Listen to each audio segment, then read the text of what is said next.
ஊத்துப்பட்டை. ஊத்துப்பட்டைன்னா என்ன அப்படின்னு கேட்குறீங்களா? சாதாரணமா இப்போ ஒரு காவேரி ஆறு அல்லது வைகை ஆறு வறண்டு போயிருக்குன்னு வச்சுக்கோங்க.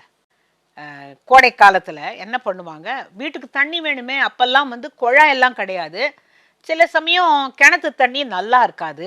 கோடை காலத்துல ரொம்ப அடியில போயிடும். இத்தனைக்கும் அதுக்கு நெல்லிக்கட்டை எல்லாம் போட்டிருப்பாங்க. நெல்லிக்கட்டை போட்டா அந்த துவர்ப்பு எடுத்துரும் அப்படிங்கிறதுக்காக கிணத்துக்குள்ள எட்டி பார்த்தீங்கன்னாக்கா நெல்லிக்கட்டை கிடக்கும்.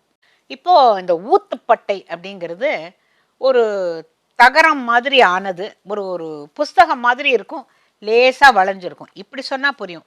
இப்ப மம்முட்டி கொத்துறாங்கல்ல, அந்த மம்முட்டியோட கம்பை எடுத்துட்டு நீங்க அதை பார்த்தீங்கன்னா நடுவுல கொஞ்சம் குழிஞ்சிருக்கும். இப்படி ஒரு செவ்வகமா இருக்கும்ல, அதே போலதான் இருக்கும் ஊத்துப்பட்டை. இதை எடுத்துட்டு போவாங்க. இந்த ஊத்துப்பட்டையை வச்சுக்கிட்டு ஓரளவுக்கு எங்க நீர் கசிவு இருப்புன்னு பார்ப்பாங்க. காஞ்ச மண்ணுலயே ஒரு சில இடம் அவங்களுக்கு தெரியும். அந்த இடத்த ஊத்துப்பட்டையால இந்த வீட்டுல இருக்கிற ஒரு 12-13 வயசு பசங்களோட தோன்றா அப்படிம்பாங்க. அந்த ஊத்துப்பட்டையில இருக்கிற மண்ணெல்லாம் அப்படியே கொஞ்சம் கொஞ்சமா எடுத்து 4 பக்கமும் போட்டான்னா லேசா ஈரம் கசியும். முதல்ல வர ஒரு 2-3 பாத்திரத்துல அப்படியே எடுப்பாங்க. எடுத்தா எல்லாம் கொஞ்சம் கலங்கலா இருக்கும்.